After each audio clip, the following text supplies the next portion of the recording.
কোরিয়াতে নানান ধরনের টমেটো পাবেন, তার ভেতরে সবচাইতে মজাদার টমেটো হচ্ছে থেচু বাঙ্গল টমেটো।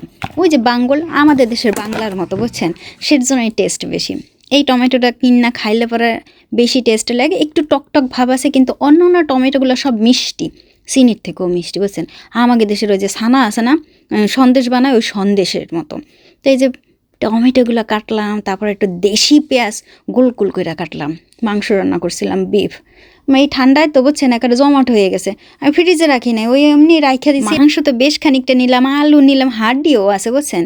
ভাত নিছিলাম একেবারে গরম গরম, সাথে একটা লেবুর টুকরা, একটু লবণ, টমেটো যে কুচাই রাখছি, বাস এখন মাখা দিব। মন মতো করে মাখা দেবো। লেবু তো অবশ্যই দেবো, ছেলের আবার লেবু পছন্দ। আপনাদের পচা, আমার পচা, মানে লেবু ছাড়া খাইতে পারে না। মাংসেতে লেবু থাকলে ভালো হয়। এই টমেটো ঘরে ছিল না, আপনাদের দুলাভাইরে দিয়ে আনাইছি।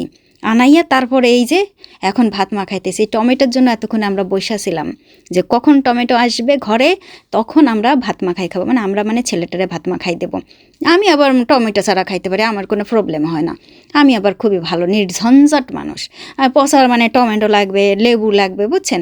ওর আবার অনেক কিছু বেশি লাগে। এটা কিন্তু কোরিয়ান গরুর মাংস রান্না করছি। তার উপর ওই যে দেশি পেঁয়াজ, এই দেশি পেঁয়াজগুলো কিন্তু আমি অনলাইন থেকে কিনছি।